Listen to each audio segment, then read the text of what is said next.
ওই যে আমাদের মাওলানা হাবিবুল্লাহ মাহমুদ কাসিমি সাহেব এক বয়ানে বলেছেন, পুরান ঢাকার আমাদের এক এমপির বরাত দিয়ে হাজী সেলিম সাহেব বলছে, কথাটা যেই বলুক কথাটা খুব সুন্দর বলছে, যে এরা বেশি জানতে জানতে জানোয়ার হয়ে যায়।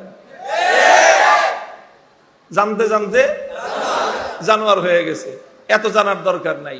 কিছু মানুষের মানসিকতাটা হলো এরকম যে তারা কোনো কথা যদি নিজেদের বুঝে না আসে, নিজেদের যুক্তিতে না ধরে, নিজেদের আকলে না ধরে, তখন আর তারা সেই কথা মানতে এবং স্বীকার করতে প্রস্তুত হয় না।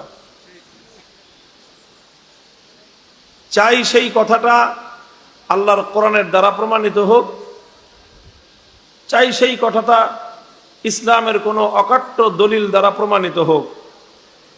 যতক্ষণ পর্যন্ত তাদের বুদ্ধিতে না কুলাবে, যতক্ষণ পর্যন্ত তাদের যুক্তিতে না কুলাবে, ততক্ষণ পর্যন্ত তারা সেই বিষয়গুলো মানতে প্রস্তুত না। এইভাবে যেটা নিজের বুঝে আসবে সেটা মানা, আর যেটাই নিজের বুঝে না আসবে সেটাকে মানতে অস্বীকার করা, এটা আর কিছু হলেও কশ্চিনকালেও ঈমান হতে পারে না।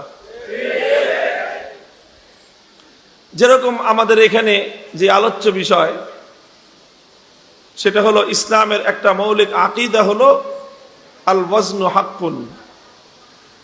আল ওয়াজনু হাক্কুন। আল্লাহ রাব্বুল আলামিন কিয়ামতের দিন বান্দার আমল এটা পরিমাপ করবেন, ওজন দিবেন। পরিমাপ করে মেপে ওজন দিয়ে এর ভিত্তিতে আল্লাহ পাক রব্বুল আলামিন বান্দার ব্যাপারে ফয়সালা করবেন। কি ফয়সালা করবেন? ফাআম্মা মান সাকুলাত মাওয়াজিনুহু ফাহুয়া ফি ঈশাতির রাদিয়াহ ওয়া আম্মা মান খাফফাত মাওয়াজিনুহু ফাউম্মুহু হাবিয়াহ। যার নেকির পাল্লা ভারী হবে তার জন্য জান্নাতের ফয়সালা, যার নেকির পাল্লা হালকা হবে তার জন্য জাহান্নামের ফয়সালা। এটা আল্লাহ পাক রব্বুল আলামিন নিজেই এই মূলনীতি ঘোষণা করে দিয়েছেন পবিত্র কোরআনে পাকের অনেক জায়গায়। এই কথাটা বিশ্বাস করতে হবে যে আল্লাহ পাক বান্দার আমল কি দিবেন? কি দিবেন? ওজন দিবেন। বান্দার আমল আল্লাহ পাক ওজন দিবেন। এখন কারো যদি মনের মধ্যে প্রশ্ন জাগে যে আমল আবার ওজন দেয় কিভাবে? নেক আমলি বা ওজন দেয় কিভাবে? বদ আমলি বা ওজন দেয় কিভাবে? কারণ আমল কিরকম? আমি পায়ে হেঁটে 100 কদম পায়ে হেঁটে মসজিদে গেলাম, এখানে প্রত্যেকটা কদম এক একটা আমল। এক একটা কদম মসজিদের দিকে ফালানো এক একটা আমল। এক একটা কদমের দ্বারা আল্লাহ পাক রব্বুল আলামিন বান্দার আমল নামায় নেকি লিখবেন। তাহলে এক একটা করে কদম রাখলো, এক একটা করে আমল হলো। মসজিদে গিয়ে মসজিদ পরিষ্কার করলো, ঝাড়ু দিল, এটা আরেকটা আমল। মসজিদের মধ্যে গিয়ে 2 রাকাত নামাজ পড়লো, এটা আরেকটা আমল। মসজিদের মধ্যে ডান পা দিয়ে ঢুকলো, এটা একটা আমল।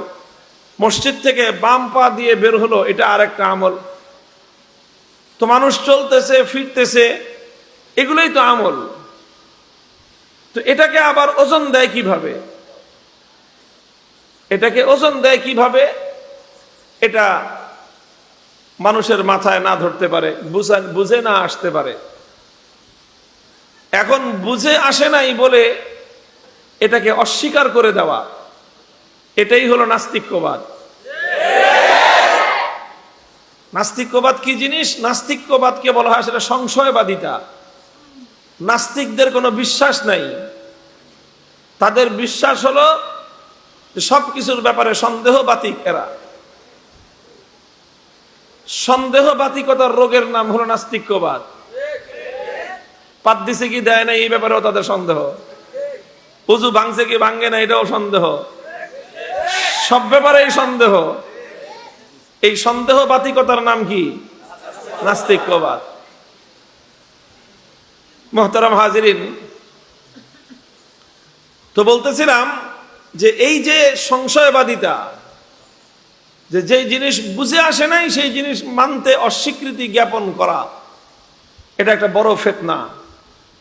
এই ফিতনা যেরকম আজকে আছে পূর্বকালেও ছিল, সে যুগেও এই ফিতনা ছিল, আজকেও এই ফিতনা আছে। ইমামে বুখারী রাহমাতুল্লাহ আলাইহি এই ধরনের একটা ফিতনাকে নির্মূল করতেছেন, ফিতনাকে রদ করতেছেন ওজন সংক্রান্ত বিষয়ে। যারা ওজনকে অস্বীকার করতে চায়, কি কারণে?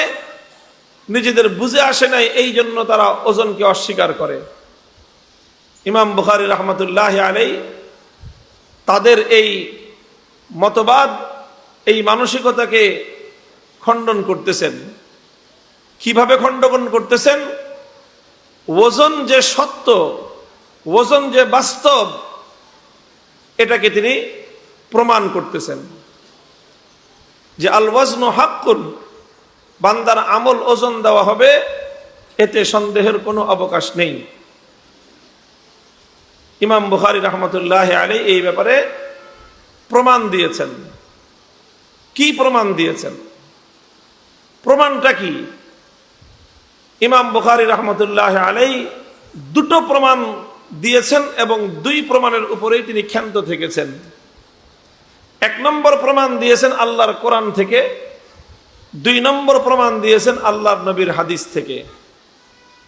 কোরআন এবং হাদিসের মাধ্যমে ওজন যে সত্য এবং বাস্তব এই কথা প্রমাণ দেওয়ার পর তৃতীয় কোনো প্রমাণের অপেক্ষা তিনি করেননি, তিনি তৃতীয় কোনো প্রমাণের ধারও তিনি ধারেননি। এই কথা বোঝানোর জন্য যে মুমিন ব্যক্তির সম্মুখে কোনো বিষয় যখন আল্লাহর ঘোষণার দ্বারা, আল্লাহর কোরআনের দ্বারা অথবা আল্লাহর নবীর হাদিসের দ্বারা যখন কোনো বিষয় প্রমাণিত হয়ে যাবে, তখন সেই বিষয়ে ঈমানদারদের জন্য কোরআন হাদিসের পরে কোনো যুক্তি, কোনো দর্শন, কোনো তর্ক, কোনো বৈজ্ঞানিক তথ্যসূত্র, অন্য কোনো কিছুর মুখাপেক্ষী নিজেকে মনে করাটা, এটা অন্য কারো শান হলেও ঈমানদারের এই চরিত্র হতে পারে না। এই কথাটাই ইমাম বুখারী রাহমাতুল্লাহ আলাইহি তিনি সাব্যস্ত করেছেন, এবং এটাই হলো মুমিনের এবং ঈমানের একটা মূল চেতনা। কোরআনে পাকের মধ্যে আল্লাহ পাক রব্বুল আলামিন এই কথা দ্ব্যর্থহীন ভাবে বলেছেন, ওয়ামা কানা লিমুমিনিন ওয়ালা মুমিনাতিন ইযা কাদাল্লাহু ওয়া রাসূলুহু আমরান আন ইয়াকুনা লাহুমুল খিয়ারাতু মিন আমরিহিম ওয়া মান ইয়াসিল্লাহা ওয়া রাসূলুহু ফাকাদ দাল্লা দালালাম মুবিনা। আল্লাহ বলেছেন, যখন কোনো বিষয় আল্লাহর পক্ষ থেকে রুলিং চলে আসবে, যখন কোনো বিষয়ে আল্লাহর রাসূলের পক্ষ থেকে রুলিং চলে আসবে, সেই বিষয়ে আল্লাহ এবং তার রাসূলের সিদ্ধান্তকে উপেক্ষা করে অন্য কোনো ভিন্ন কোনো সিদ্ধান্ত তালাশ করা, অন্য কোনো ভিন্ন কোনো সেই ব্যাপারে রুলিং তালাশ করতে যাওয়া, সন্ধান করতে যাওয়া, এটা কশ্চিনকালেও কোনো ঈমানদার নারী পুরুষের কর্ম হতে পারে না। মুমিনের জন্য কোরআন এবং হাদিস যখন বিষয়ে চলে আসবে, তখন সেটার যুক্তি কি, তর্ক কি, এটার দার্শনিক ভিত্তি কি, এটার বৈজ্ঞানিক সূত্র কি, এই সকল বিষয়ের পিছনে পড়া, এটা কোনো মুমিনের চরিত্র এবং মুমিনের কাজ হতে পারে না।